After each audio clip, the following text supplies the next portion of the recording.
Hello guys, welcome to my channel. Ito na nga guys, yung step number 1 natin para tayo ay ma-offeran ng G-Loan, G-Gives, G-Credit or Revi Credit as fast as 45 to 90 days. 45 days to 90 days guys, yes. Siyempre para po ito sa mga wala pang GCash account. And for your information guys, I'm not sponsored by GCash or CIMB or PayPal or ang galing mo naman kung sponsored ka. Siyempre guys, I'm not sponsored of any kind of platform or any kind of products that I am mentioning in my videos. I'm just sharing my personal experience guys, and I'm just sharing a little knowledge of mine or yung a little tips para naman kahit paano guys makatulong kahit paano sa mga guys na baguhan sa ganitong ang tawag dito, pautangan. Na-mention ko nga sa introduction guys na kung ano ba yung na-mention ko doon, nakalimutan ko.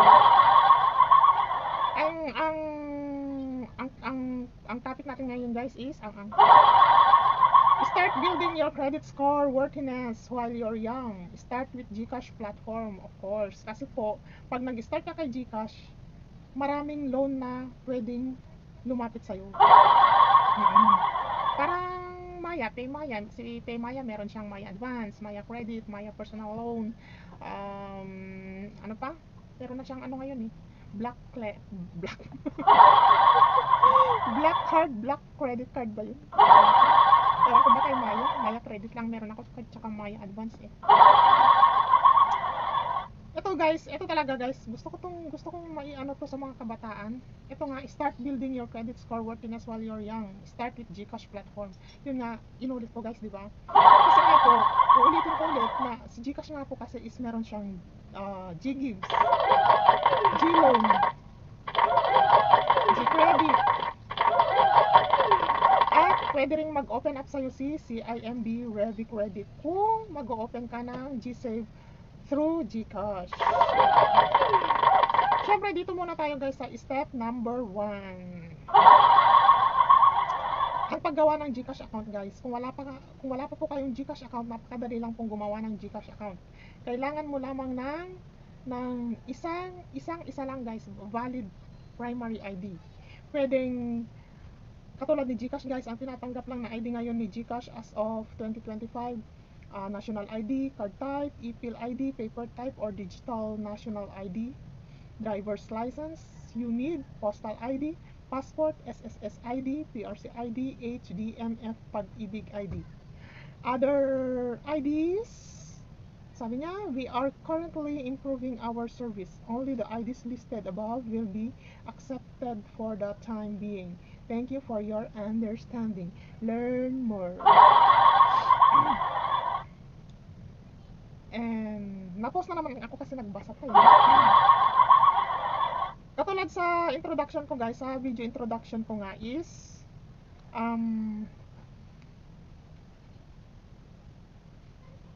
i-connect natin si CIMB dahil meron siyang Revi Credit, si PayPal kay GCash kasi si PayPal is parang natin si PayPal parang anong tawag nito? Kumbaga maganda kasing ipakita kay GCash na meron kang PayPal account guys, yes. Sa tingin ko nakakadagdag nakakadagdag pogi points din kay GCash yun pag meron kang PayPal account na nakalink sa kanya, yun. Pero dito muna tayo sa step number 1, ang paggawa ng GCash account. Dito muna tayo guys sa video ito is ang pag-uusapan muna natin kasi kung pagsamasamahin natin guys is masyado pong mahaba ang oras na magagamit natin. So dito muna tayo guys sa paggawa ng GCash account. So madali lang naman guys, kailangan mo lang talaga ng isang valid cellphone number, SIM card number, cellphone number, contact number, yun. Maka-smart man yan or Globe, any kind of network guys, pwede yan kay GCash. As long na hindi mo pa siya nagagamit kay GCash sa paggawa ng account. Ang advice ko lang sa inyo is mas okay guys kung baguhan pa kayo at wala pa talaga kayong mga account na katulad ni CIMB or PayMaya or GCash or PayPal. Mas maganda guys, bumili kayo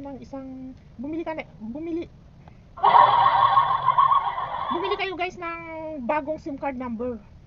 Alam nyo kung ano, pag bibili ka sa tindahan lang, di ba, pwede ka pang pumili ng number. Gawain ko yan guys, pag bibili ako ng SIM card number sa tindahan, namimili po ako ng number. Pero itong mga last na number ko, in-order ko po sa Shopee, pero ang ganda po, 5G talk and text SIM card. Magaling din si seller kasi nag-order ako ng 4 na SIM card na talk and text. Ang pinadala niyang SIM card guys is yung magkakasunod yung number, sequence yung number, sequence. Yeah. So dito muna tayo guys sa paggawa ng GCash account. And sa other video guys is yung sa paggawa naman ng CIMB account. And the next video naman is yung sa paggawa naman ng PayPal account. And sa other video naman guys is yung paano natin ililink itong mga to.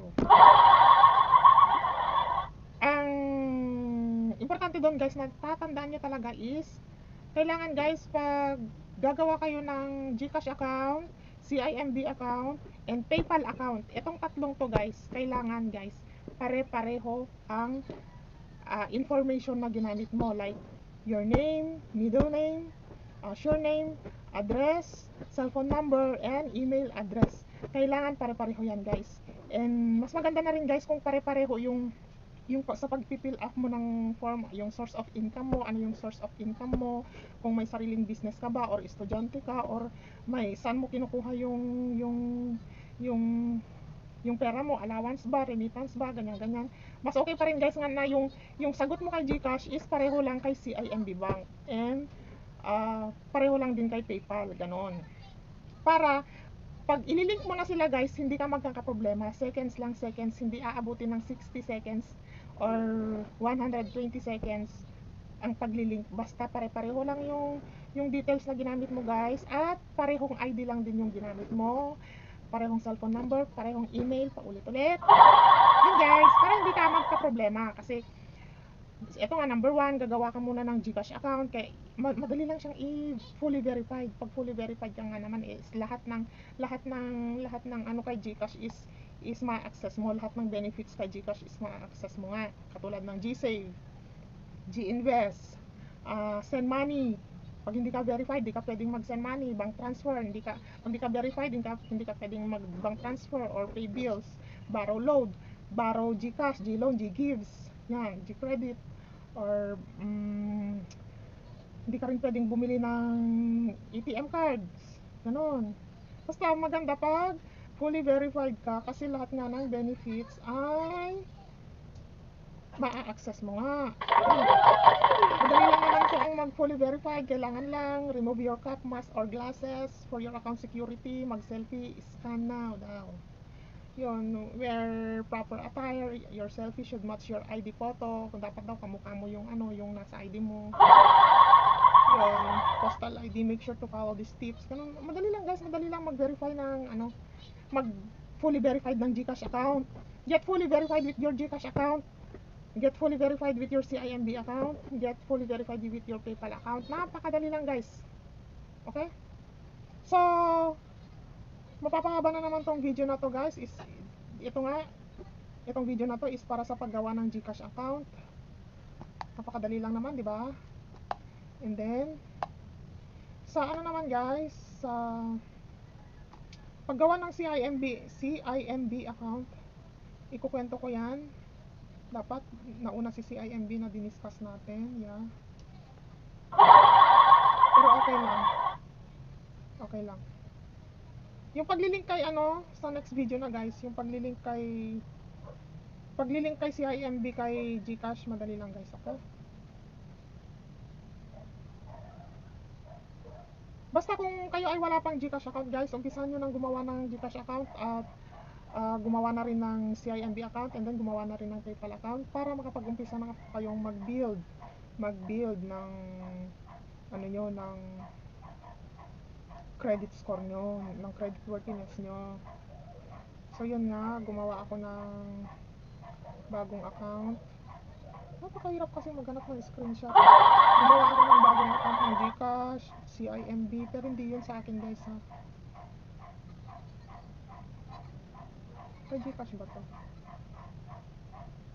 Kasi fully fill up na itong mga dito guys, kaya hindi ko na, mahirap na siyang takpan kasi full up. Basta madali lang guys mag fill up. Yun lang naman, o name, gender, province, occupation.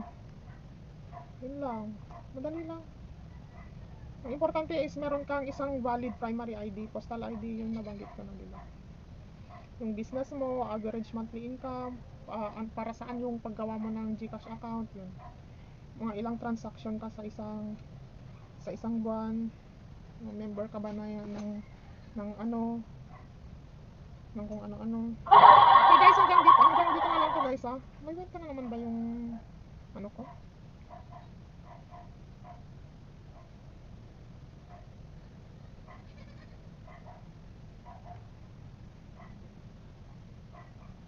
So sabi ko nga, naubos na yung oras. Ito, dudugtungan ko na lang ng konti dahil tatapusin na natin tong video na to guys about paggawa ng GCash account, dahil nga susundan ko pa to ng paggawa ng CIMB account and then PayPal account. Yung mga katanungan nyo dyan guys, welcome guys, i-type nyo lang dyan sa comment section guys at sagutin natin yan. Pwede rin iba ang sumagot, pwedeng mga anong tawag nito, yung mga kasis natin dyan ang sumagot, yung mga friends natin dyan ang sumagot sa mga inyong tanong kung medyo busy ang lola nyo. Okay guys, medyo busy ang lola nyo. Pero guys, nakababad ako sa panonood ng YouTube, kaya YouTube videos, kaya makikita ko agad yan makikita ko agad dyan. Lumalabas na si Miss Bulon. Makikita ko agad dyan guys kung meron kayong mga katanungan at sisikapin natin masagot ang inyong mga concerns. And hanggang dito na lang guys ha, okay? Gagawa na ako ng, hindi pa naman agad-agad kasi i-edit pa natin to ng konti, and then isusunod na natin guys yung about paggawa ng CIMB account at kung paano siya i-link kay GCash, at kung ang pinaka-importante dito, abangan nyo guys kung anong ginagawa kong technique para mag-build ng credit worthiness kahit hindi naman ako mapera. Yes, promise guys. Hindi, sabi ko nga sa inyo, ang pag-build ng credit worthiness ay hindi yan sa palakihan ng deposit or palakihan ng laman ng wallet mo. Hindi ganon guys. May technique yan guys, okay? So hanggang dito na lang guys, okay? Hanggang dito na lang. Until my next video about CIMB guys, okay? Sundan nyo tong playlist na to guys ha, kung saan galing tong video na to, kung saan playlist galing to, sundan nyo guys, kasi dito ko talaga i-share yung, sa playlist na to, dito ko na rin i-share yung mga experience ko about G-Loan, G-Gives, G-Credit, Ready Credit, bad or worse, for better or for worse, i-update ko kayo guys about sa mga kautangan na to, okay? Thanks guys, thanks for watching.